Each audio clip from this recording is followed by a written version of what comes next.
संसदरे budget अधिवेशनर तृतीय दिन में सोमवार महाकुंभ दलाचकटा मृत्यु को नहीं विरोधी माने हंगामा करिसेंते। उभय गृह रे सेमाने एही प्रसंग उठाई सरकार को घेरिसेंते। सरकार प्रकृत मृत्यु संख्या लुचाउथुबा कांग्रेस समाजवादी पार्टी समेत तमाम विरोधी दल नेता अभियोग करिसेंते। एही परिप्रेक्षी रे सेमाने बयानबाजी भी करिसेंते। राज्यसभा विरोधी दल नेता तथा कांग्रेस अध्यक्ष मल्लिकार्जुन खड़गे बयान को नहीं विवाद उपजी। राष्ट्रपति अभिभाषण उपरे आगत धन्यवाद प्रस्ताव रे खड़गे कहते जनवरी 29 रे प्रयागराज महाकुंभ मेलारे दला चकटा जोगु प्राण हराइथिबा हजार हजार लोकंकु मोर श्रद्धांजलि। खड़गे बयान को नहीं गृह अध्यक्ष तथा उपराष्ट्रपति जगदीप धनखड़ तुरंत आपत्ति उठाइथिबा सह एहा सुनी संपूर्ण गृह स्तब्ध हो जाइथिबा कहिसंते। तेणु बयान को फेराई नेबा लागि से कहिसंते।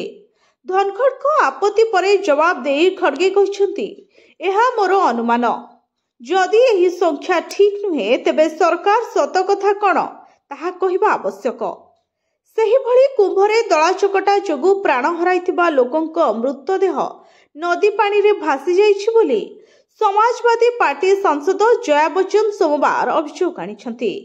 यूपी रो योगी आदित्यनाथ सरकार साधारण लोकंक पई कोनोसी स्वतंत्र व्यवस्था करि नथिबा से कहिसंते।